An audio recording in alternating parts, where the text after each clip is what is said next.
Hello.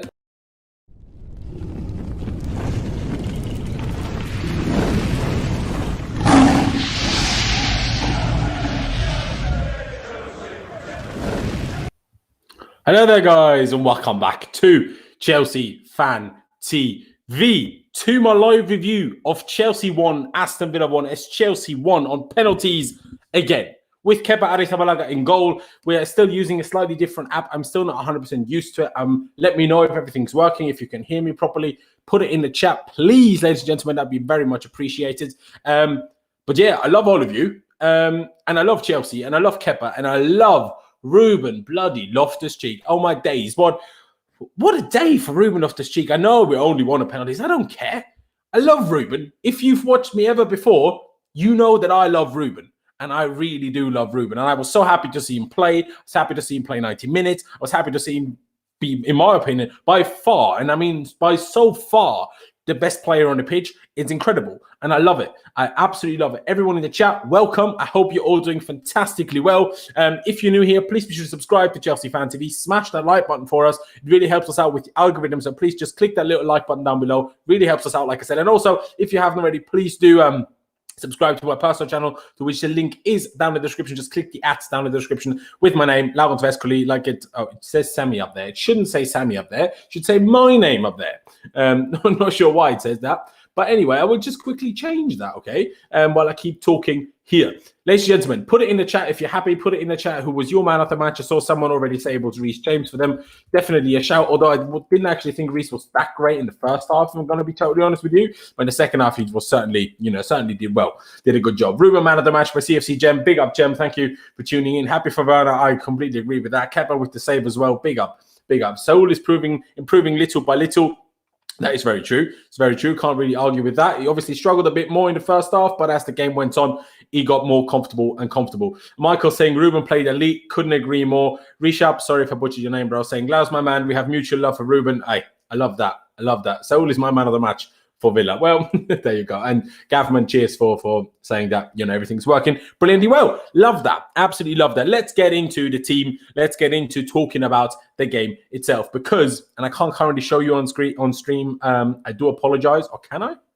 Let me see. Maybe I can show you on screen the team that we went with. Nah, it's long. It's long. Until I find that, we're going to be old. Kip2 just subscribed.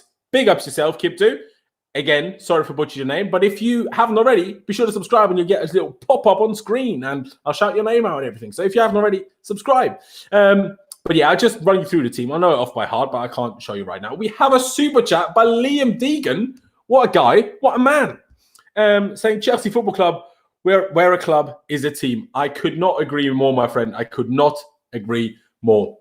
Absolutely fantastic. I love the fact that our squad is so big that we've seen players today who we haven't seen in God knows how long, and we still win against Aston Villa, who, okay, they didn't play their very strongest team, but a strong team, mind you, right? Unlike Manchester United, who lost.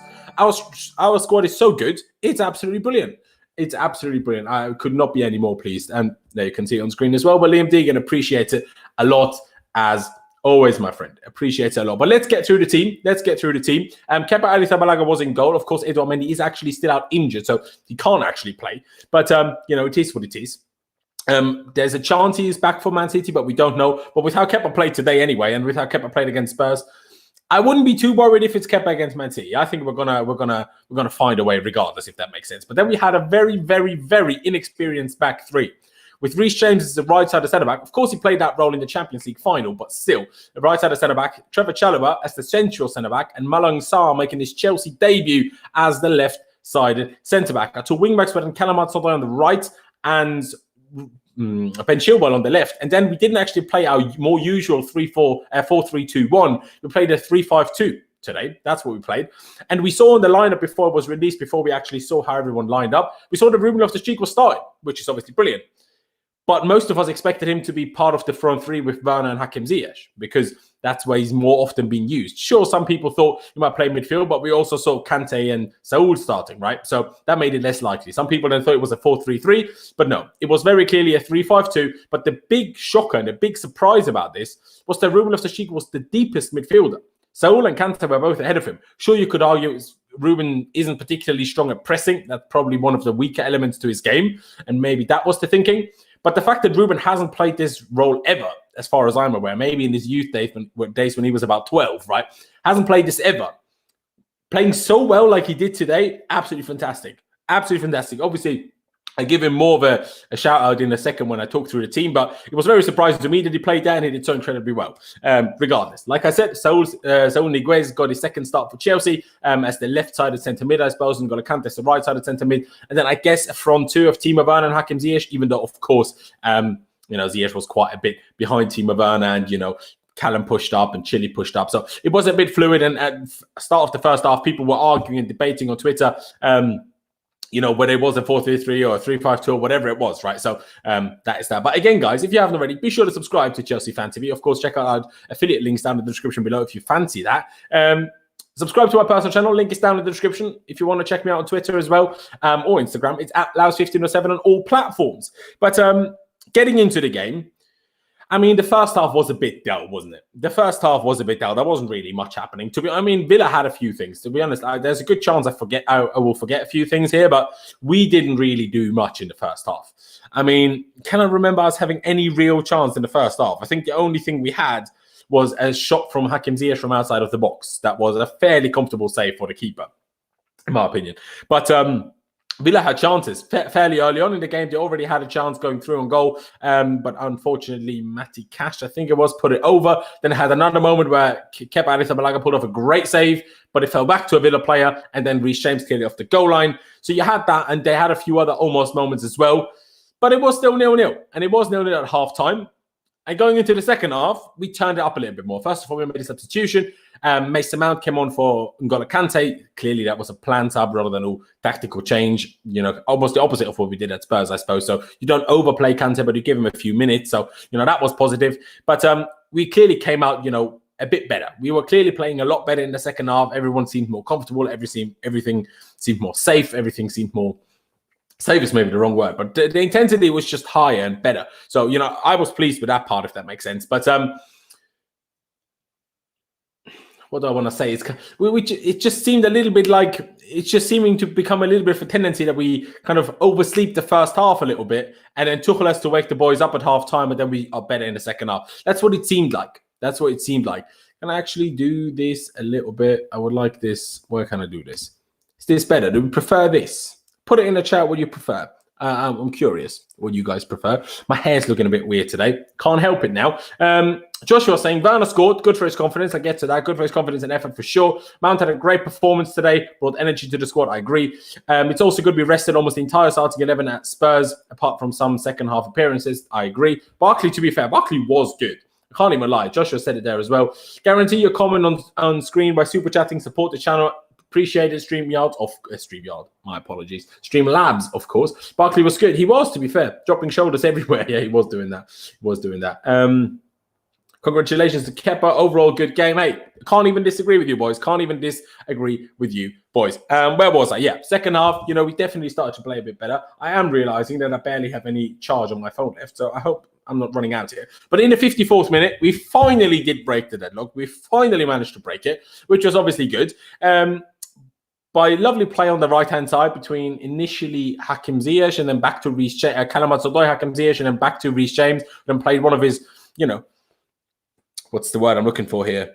Trademark crosses into the box, and Timo Werner, lovely movement and a wonderful header, leaving the goalkeeper no chance. Very similar to Romelu Lukaku's header against Zenit, if you ask me. You might disagree, but that's what I thought anyway. Very good header, making it 1-0. Okay, let's brush over the fact that about 2 minutes later he had a much easier, much bigger chance and put it wide, which was a bit unfortunate, which is sadly, Timo Werner in a nutshell. Even though he wasn't half bad all of today. First half, kind of most people were bad, but hey, we took the lead. But only 10 minutes later, what's their face? Aston Villa equalised through Cameron Archer, is it? Why is it gone again? Cameron Archer. I'm pretty sure it's Cameron Archer. And yeah, that wasn't brilliant. We gave them way too much space on the right-hand side. I think it was Matty Cash with the cross. Gave them way too much space to cross, and then Chalobah unfortunately lost Archer completely. But also, let's not be too critical of the players and stuff. Let's also be honest and say that was an unbelievable header. Against the underside of the bar and in. Great header from the guy, great header, great equaliser. And after that, sure, we were starting to turn things up a little bit more, and we brought Romelu Lukaku on, and we brought Mason Mount. Mason Mount came on at half-time. We brought Ross Barkley on as well. Obviously, only 3 subs this season in the Carabao Cup, which is a bit weird, but hey-ho, is what it is. And that helped a little bit, but we were still kind of struggling. But then very late on, we had a few moments. Ruben Loftus-Cheek with a lovely back heel in the box, I think after a corner that Mason Mount then tried to, push in with the outside of his boot, but sadly dragged a little bit wide. Ruben then nearly won it at the very death in injury time with a header following another corner. Unfortunately, that got pretty much cleared off the line. Did Villa have another chance? Maybe I might have missed 1 or 2. I apologize if I have. But we were definitely a better team in the second half, and Villa, in my opinion, were a better team in the first half. But it was a good game. It was a fun game, back and forth. So, entertaining, I suppose. But in the end, it finished 1-1 after 90 minutes. And thankfully, as annoying as the Carabao Cup is, at least there was no extra time. So we went straight to penalties. And let me go through the penalty shooters. The shooters take us today. Romelu Lukaku was the first one that stepped up. Actually, El Ghazi stepped up for Villa first, who did score. Lukaku stepped up for us, scored as well. Then Ashley Young hit the bar. Unfortunate for him. Maybe some, bad feces into his mouth again. That was very funny. If you remember that, put it in the chat. Mason Mount stepped up, also scored. And then marvellous, great first name, Nakamba stepped up for Aston Villa. And Big Kepa, the god of penalties himself, saved again. Of course he did, because that's what he does. What a guy. Ross Barkley, then stepping up after. Fortunately also scoring, good penalty. Then Ben Chilwell stepped up, somewhat surprisingly, after Konza scored for Villa to score their second out of 4. Ben Chilwell stepped up and unfortunately missed, hit the bar just like Ashley Young did earlier. I was a bit sad, I can't lie, a bit sad that Ruben didn't get to take one just because of how good he played. But hey, is what it is. Buendia then also scored, and by that point we knew if Reece scores now, we go through into the 4th round of the Carabao Cup. Reece steps up, smacks it into the top corner. What a penalty, what a win, lovely jubbly. And like someone said in the chat earlier, we rested, like Kepa was the only player that remained in the side from starting 11 against Spurs on Sunday. So with that said, you can't really complain, can you? I mean, everyone's going to be fresh. Thiago Silva, even though he was on the bench today, but Rudiger, Christensen wasn't even on the bench. Everyone fresh. Aspie wasn't even on the bench. So that's fantastic. Jorginho and Kovacic got a full rest as well, which is great news. And Lukaku and Mason Mount obviously came on, but Kai obviously got a rest as well. So really, you can't complain too much, can you? Really, you can't complain too much. And the second half was close. It's true. It was close. As our mate saying, Loftus-Cheek is so OP, deserves more game time. Hey, bro, I agree. It's Chelsea versus Southampton. Oh, has the draw already happened? Did I miss it?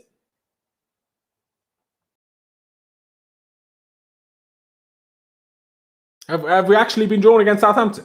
Chelsea-Southampton next round. All right, thank you. Thank you for telling me. I missed it completely. Wasn't actually sure when the draw was going to happen. Drop a like, people. Yes, Mary. Drop a like, ladies and gentlemen. And subscribe if you haven't already to Chelsea Fan TV. If you do subscribe, your name will pop up like somewhere here on screen. It will say, you have subscribed. And then I'll shout your name and everyone will love that. So, subscribe if you haven't already. Smash that like button. And, of course, subscribe to my channel, to which the link is down in the description. Mark Talent saying here, Chilwell was very poor today. Alonso is nailed down to start until Chilwell picks up some form. See, now, I would disagree that he was very poor. I don't think he was great by any means, but I will say 2 things. First of all, he ran his socks off. The guy hasn't played competitive football. I know he played a few minutes against Zenit, but basically hasn't played competitive football, hasn't started a competitive game of football since May. We're now in pretty much late September. It's September 22nd today, right? So for that, I don't think you can complain too much. It wasn't amazing, but he certainly, in the first half, certainly did more than Callum Hudson-Odoi than the other side. Do you know what I mean? So, I'll say it that way. Adash saying confirm Southampton at home. I'll take it at home at least. But Southampton are a good team, Against City on the weekend, arguably Southampton should have won. I mean, even if Kyle Walker's probably wasn't a red card on the VAR overtime, but in my opinion, it was still a pen. And then they go 1-0 up. Do City still get one back when they had one shot on target in the entire game? Probably not. So, with that being said, Southampton will be a tough game. But a bit like today, we have such a great squad that we can rotate and still have a strong team. Southampton have to make a decision. Do they rotate and play a weaker team and make it a bit easier for us? Or do they play their strongest 11 and then make it more difficult for themselves in their next Premier League game, if that makes sense? So it's a back and forth, I suppose. It swings up and down. Sheldon Palmer just subscribed. Big up yourself, Sheldon. Thank you for subscribing. Everybody else get involved as well. But yeah, let's talk through a few players. Kepa, fantastic today. I mean, some very good saves, very, very good saves, very comfortable, coming out for crosses, starting quick counter-attacks with the quick throws. I like that a lot. Obviously, with the penalty save as well. So what more can you say? What more can you want really from a goalkeeper? Very, very good performance. Lance Jacobs saying, do you think we benefit more from losing or winning this game? Well, I know what you mean. And obviously, I discussed this on my channel in the preview yesterday, where it was a case of, in case you don't know, if Chelsea make it to, I think, the quarterfinals of this competition, we will at the same time, unless the Club World Cup gets moved date-wise, we will be at the Club World Cup when the quarterfinal takes place. So then obviously it will be a situation, either we throw it and we do what Liverpool did 2 years ago and play an under-17 side and see what happens, or we don't take the full squad to the Club World Cup and leave a few players like a Barkley, like a Loftus-Cheek, like a Malang Sarr, like a Bettinelli, like a few players like that, and leave them back and let them basically play that game, you know? So I see what you're saying with that comment. Like, is it a positive to win? Maybe not, but I do think it is a positive to win and just keep the momentum going. You know, we have a huge game against Manchester City on Saturday, early kickoff. Again, why do we have to play the early kickoff? Like, it's so unfair. City got to play yesterday against bloody Wickham, right? Wickham, a League One team, I'm pretty sure they're in League One. Are they in Championship these days? Maybe they are. But still, a lower league side, and they play a day earlier. And then we have to play them, sure, at Stamford Bridge, but still, early kickoff, 12:30 on Saturday. It's outrageous. Absolutely outrageous. Kevin Fraser with the super chat here. Love that from you, Kevin. Saying Ruben Loftus-Cheek in. Yes, Ruben Loftus-Cheek in. Who's a Ruben Loftus-Cheek fan? Smash the like button if you are. I'm a Ruben Loftus-Cheek fan. And I also saw somebody else subscribed. Unfortunately, I missed your name. I do apologize about that. How do I get rid of that? Here. Thank you, Kevin, though, for the donation. We appreciate it a lot. But let me move on. Yeah, like I said, we have a huge game against City. So keeping that momentum going and, you know, keep winning is, in my opinion, a positive. Kevin Fraser, that was the super chat I just read out, but I appreciate it anyway. But yeah, so you can say that. But let's go more through the team. Reece James, first half, I'm not going to say he was bad, but got beaten a couple too many times for my liking, but also had a goal line clearance, also assisted our only goal in open play, I suppose. And, you know, overall was good. You know, overall was good. I didn't like a few things in the first half, but overall a good performance. Now, Chalobah had a very good first half, but in the second half, one of the few players that struggled more. Got spun a couple of times for a good chance for Villa. Lost Archer for the goal. Shouldn't be anywhere near as far off him. Like by the time Archer actually hit the header, I think Chalobah was about 2 or 3 yards off him, and that wasn't good defending. I can't lie, it just wasn't good defending. But obviously he's been so brilliant. You know, let's not be too harsh on him by any means. Malang Sarr was weird. Now there was the first chance that Villa had today. You could see Malang Sarr just jogging behind him, and I tweeted like, "Does he have a sprint button? Does he have a sprint button?" And he lost the ball, gave the ball away in silly situations, poor passing, a bit like he did in that pre-season game against Tottenham. But there was also good moments. He had a few harsh fouls, maybe could have gotten booked earlier than he did, even though I think the foul that he did get booked for should have never been a booking, but maybe it's kind of the accumulation of fouls because he had a couple. He wasn't great. He wasn't great. He's not going to come in and exactly threaten Antonio Rudiger's place at left centre-back now here, is he? I touched on Chilwell before because someone in the chat said they didn't think Chilwell was very good. I would love from you guys, we have 140 people watching, so if you're new here, please be sure to subscribe. But I would love from you guys to hear what you thought of Ben Chilwell today, because sure, he didn't get in the best positions and he missed a few passes, a few moments for passes. His timing wasn't quite right. But I think the intensity was there. You know, the work rate was there. He scored his pen. Oh, no, he missed his pen. Well, but let's ignore the fact that he missed the pen, all right? I still think it was decent. I think he was also not helped by the fact that on his side was Saul and Sarr, who both struggled. I mean, Lance said Sarr was good. When he's not under pressure, seems like it's true. Chilwell wasn't as good as he usually is. That, of course. But he would be, right? After not having started a game since May, you can't expect him to be as good as then. But still, it wasn't like bad. And I still think it didn't help him, the fact that Saul and Sarr played around him. That would, you know, just make things worse. You could see his face. He was going to miss the pen, look clueless about where to put it. I think that's a bit harsh because, you know, if he scores, you would never say that, even though he had the identical look on his face. But I suppose you could say, but you knew he wasn't going to score, so fair enough. I didn't see that look on his face, in all honesty, but Alonso's ahead of Chile's stem. I don't know what stem means at the moment.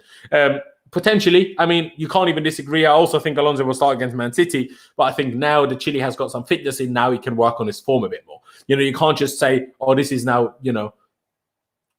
this is what we judge on who's better. No, this is what was his first game back. You know what Alonso had a preseason game against Bournemouth? What Alonso had a preseason game against Arsenal and Spurs? This was the game for Chile today. Do you know what I mean? And give it a little bit of time. Chile is still a significantly better player than Alonso is, but Alonso is in good form and probably should play against City, if that makes sense. But yeah, let's move to the midfield. Ruben Loftus-Cheek, I'll get to him last because he was so great. Saul, first half still seemed to struggle to adapt, had a few too many misplaced passes, also seemed to struggle a little bit with his own position, seemingly was at times unsure where he should be, where he should go, what he should do. So that's obviously not ideal. But hey, it got better. It got better until he obviously got taken off for Ross Barkley in the second half. But hey, better than last time, but still not brilliant. But yeah, you know what KB said it there. At this rate, no way we're exercising Soul's buy option. That's true. It is very true. But obviously, hey, it's 2 games in. Let's give him a bit more time. You could already see that it was better than last time out. And N'Golo Kante, as great as he was against Spurs when he came on the weekend, as bad was he in the first half today, in my opinion. I mean, I already argued with people about this on Twitter, and people tell me it wasn't that bad. I think he was scored bloody awful.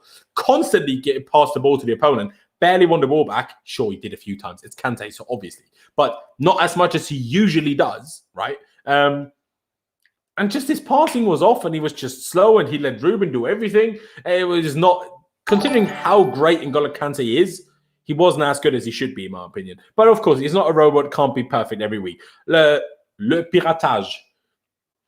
I'm just going to pretend that this was French now, presumably. So, hey, that was that. He seemed clueless in the final third, wrong decisions. So you mean? Yeah, but that's probably because he shouldn't be in the final third. So, But let's move to the front two. Hakim Ziyech, even though he had an only dangerous moment in the first half, was still dreadful. Like, I just spoke through the team, right? Our centre-backs were Reece James, Trevor Chalobah, and Malang Sarr.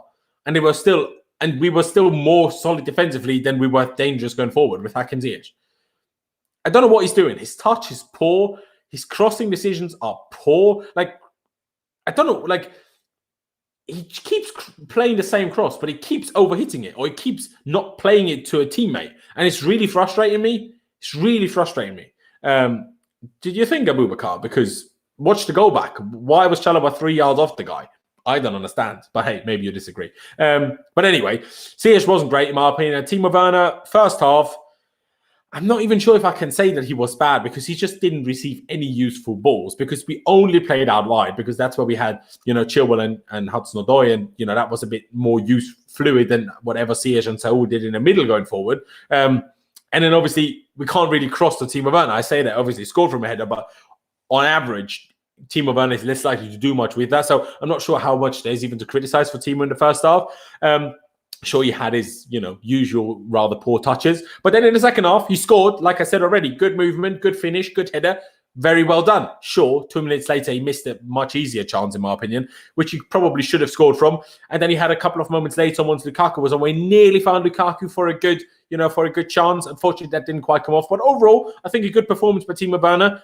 Hopefully something that helps him build some confidence. First goal this season, which of course is going to help. So, you'll take it. Ellie, big up yourself, Ellie. Haven't talked to you in a minute. Great win, brother. So excited for the City game now, up to Chelsea. There you go, Ellie. Big up yourself. And everyone, if you're watching, be sure to subscribe. Smash that like button. And if you subscribe, your name will show up here. So, it's quite cool. So subscribe if you haven't already. Again, smash that like button. Let's get to at least 150 likes right now. And subscribe to my personal channel. The link is down in the description. Of course, loads more Chelsea content by myself over there. So link is down in the description. Just click my ad, takes you straight to my channel. Help me reach 12,000 subscribers. Only like 100 away. So, get subscribed. That'd be great. Where was I? I talked through the starting 11. Let's get to Mr. Ruben Loftus-Cheek. Wow. The guy, we talk about Chile. Oh, he hasn't played, football since May. Sure, Ruben had a few preseason games. But Ruben had a tough season at Fulham. He got good minutes and good game time, which was important for him. But he struggled to really put down a marker and, be their best player and be the standout player and stuff. Oh, I forgot about Callum. My bad. I forgot about Callum. All right. Also had arguments about this with people on Twitter. First half, I thought it was poor. And people are telling me, what do you expect from him? What do you want? You know, Simon Phillips was as well saying that he was very good. I just completely disagreed. And I think it's a case of that I expect more from Callum. And I think people give him too much of an excuse because he's right wing back, right? And let me explain that. Look at Ruben today. Ruben has pretty much never in his entire life, let alone professional career over the last couple of years, played as a sole six in a midfield 3 over 3-5 shoot. Never has he before done that. And he was by far, and I mean by far, the best player on the pitch. By far. And Callum Hudson-Odoi has how many games at this point has he played the right wing back under Thomas Tuchel? 15, 20 games? And we're still giving him that excuse. I'm not saying he should be as good as he is on left wing, but I'm saying he should do more. Like, look at Aspi's assists from right wing back to Lukaku. Whether it was the third goal against Villa in the Premier League, whether it was the crosses, Hudson-Odoi's crosses were all awful, every single one of them. He tried to find Chile every time. Either he overhit them or he underhit them. There was no intensity on the ball. He all lofted them. They were all god awful, every single one of his crosses. But in the second half, especially the first 10, 15 minutes of the second half, it was much better. Much more aggressive, much more forward, much more attacking. Way better. Way better. But in the end, it kind of came round to the same problems again. Ruben Alvarez just subscribed. Big up to yourself, Ruben. Appreciate that a lot. But what I'm trying to get at with, of course, it's going to hamper him a little bit being at right wing back. But also look at the game we had. We had so much of the ball. Let me just get the stats up, how much possession we actually had. Let me just get that up quickly. We had 68% of the ball. 68% of the ball. And even if we played a B side and a second string team, we're still a better side than Villa. Our right wing back is allowed to move forward. Look at how much Marcus Alonso influenced our game against Tottenham going forward the other week. He does it from left wing back. Even if Callum is not a left wing back, a wing back, our wing backs can be so offensive, especially having Reece James behind him, who goes a bit wider than Aspi does anyway, just naturally, right? Callum could do so much more going forward, but he doesn't. He just doesn't. He doesn't go into one-on-ones. He doesn't demand the ball enough. And I'm not trying to be super critical of him. I'm just saying he's so talented. You could argue that he was, when the game started, maybe aside from Kanta, in terms of going forward, Callum was probably the most talented player that started this game on the entire pitch. And did he do anything? I just want to see so much more from him because he's so good. And we all know how good he is. And he needs to just kick on. He needs to kick on. And I firmly believe he can. I just don't think he has today. See, that's what I want to make clear. I'm not sat here saying, oh, he will never be good or he's now awful. No, I'm just saying we need more from him. And I don't think it helps him that some fans are happy with an average performance. I'm not saying he was shocking. That's not what I'm trying to say. But he was average, and nothing special. And considering he's the most talented player on the pitch, shouldn't he be special? Shouldn't he be more than average? I think he should. That's all I'm saying. That's all I'm saying, ladies and gentlemen. But let's get to Ruben. Again, round of applause for Ruben Loftus-Cheek. Round of applause for the man himself. I love him so much. You have no idea. If there was ever a man I love, is Ruben Loftus-Cheek. And I have forever. Do you know what I mean? Before he ever played for Chelsea Football Club, I remember I was a young man back then, a young boy. And I was watching a Chelsea under-18s game with Ruben Loftus-Cheek. Ruben scoring a hat-trick, running past everyone, being by far the best player on the pitch, being by far the best player the world has ever bloody seen. Do you know what I mean?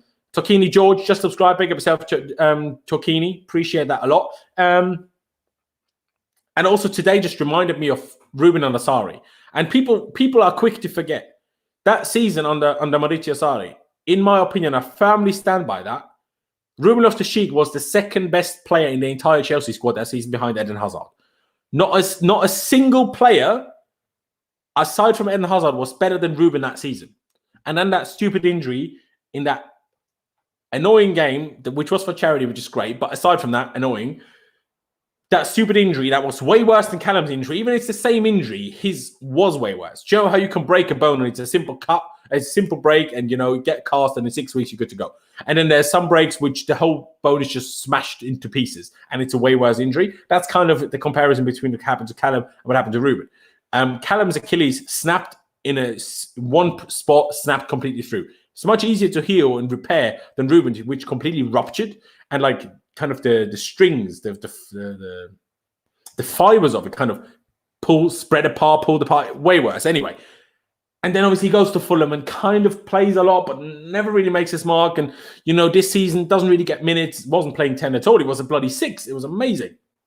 But And then he plays just a touch on it, plays in a position he's never played before. And he was so bloody good. I was so happy to see it, honestly. I love the man so much. I'm so happy for him. I really hope he gets more minutes. I really hope he gets more chances because, hey, compare Saul and Ruben today. Ruben played a 6 today. I'm not saying play him against City. I'm not saying play him against Liverpool or Man United. But against Norwich, against Watford, against Newcastle, you can play Ruben. Look at him. Look at how he goes. Look at how he runs. Look at his passing. He never underhit. You know, on these counter-attacking passes, like Mason messed up against Spurs on the pass to Lukaku. Ruben played every single one of them perfectly out to Callum. And I'm not saying he should now start all of our games. I'm not saying that by any means. But he was still great. And I'm happy to see it. You think, Patrick, that Reece James was better? I disagree. I don't think Reece had a particularly great first half, aside from the goal line clearance. But hey, you know, we're here to disagree. So I will say this. So, hey, I was very happy. Also, of course, Mason also did a good job when he came on and brought some intensity. He took on the captain's armband from N'Golo Kante as well, which was good to see. And really played like a leader too. You know, was commanding more than he does usually when he has, you know, Jorginho on the pitch and Cole on the pitch. And, you know, more than he does when those guys are on. Lukaku came on and, to be honest, didn't really do much. Tried for one penalty, but was a great tackle from the other guy. Lukaku didn't do much. Was just asking for penalties half the time. But hey, is what it is. And Barkley, to be fair, did a decent job as well. Only unfortunate thing is when he kind of tripped over in the box. That was a bit unfortunate. But he had a decent shot as well, which was laid to him by Lukaku, I'm pretty sure. So they've all done well. In the end, we got a dub. In the end, we won. So can you really complain? We're playing Southampton in the next round, which is, do you know what I mean? What is this? Why do we have to have another Premier League opponent? Another good Premier League team as well, you know? And no disrespect to Norwich, but not a Norwich, you know, which is, sure, it is a Premier League side, but, you know, they're really struggling, let's be honest. But we had to get Villa, who are a great team, let's be honest, really good team, huge investment over the summer. And we have to play Southampton, who already got a point against Man United this season and arguably deserved more, and already got a point away at Man City this season and arguably deserved more. So Southampton are a strong team. Sure, they will rotate against us, which will make them a little bit less of a threat. But still, do you know what I mean? It's tough. So I'm not particularly pleased by the draw, but hey, it is what it is. We'll take it on the chin. We've got City on Saturday. Huge game. If we get a dub in that, City in the mud, us, you know, top of the league, we're going to have a great old time. So that's going to be that. Ladies and gentlemen, I think I'm going to leave it here. If you haven't already subscribed to Chelsea Fan TV, first of all, what are you doing? You're a weirdo. So please do subscribe if you haven't already. Smash the like button for me. I can't see how many likes we have right now, but we need to get to at least 150. So go down below, smash the like button for me. It would be absolutely brilliant and massively appreciated, of course. But yeah, what else can I say? Subscribe to my personal channel. The link is down in the description. Thank you guys for watching. Up to Chelsea. Be sure to tune in for the fan cams and the match day vlog later. Ladies and gentlemen, thank you guys for watching. Up to Chelsea, upwards and onwards, and I'll see you when I see you.